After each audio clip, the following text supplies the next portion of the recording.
কষ্ট আছে লোকের মধ্যে। ওই একবার রাঁধি 7 বার করে খাই। পানির মধ্যে খুব আমরা কষ্টে আছি। তারপরে উঁচু জায়গায় যাইতে পারিনি, মনে করেন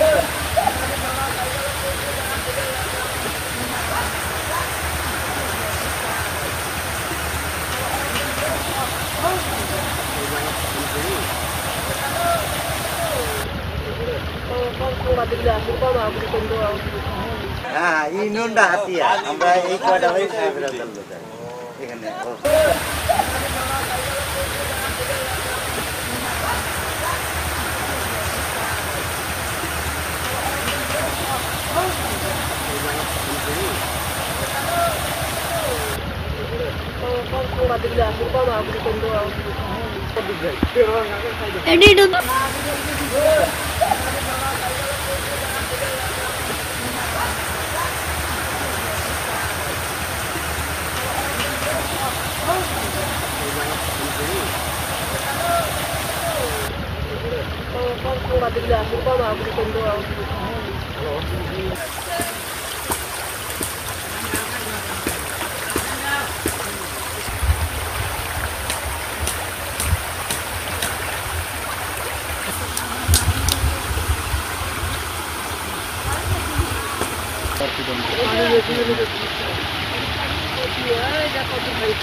বাঁধ ভাঙিয়ে যে মনে করলে এই ঘন্টার ভিতর দিয়ে আমার বাড়ি ঘরে ডুবে গেছে।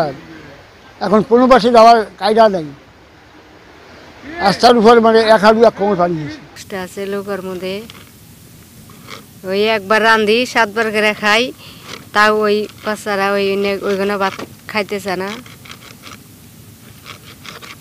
লোকের মধ্যে রয়েছি, ঘরের মধ্যে ঢোকা যায় না, পানির ইয়ের মধ্যে একবারে টিস হয়ে গেছে, একবার সঞ্চাস হয়ে গেছে একবারে। পানি তো মনে করেন যে 4-5 দিন ধরে আসছে। তো মনে করেন পানির মধ্যে খুব আমরা কষ্টে আছি। তারপরে উঁচু জায়গায় যাইতে পারিনি, মনে করেন উঁচু জায়গায় যাবো, সে জায়গায় আত্মীয় স্বজনের বাড়িতে সব বাড়িতে পানি। তারপরে আশ্রয় কেন্দ্র এখানে সেরকম নাই। মনে করেন যে অন্যজনের বাড়িতে গিয়ে মনে করেন যে অনেক ঝামেলা হয় পরিবার নিয়ে। এই অবস্থা আছি ভাই।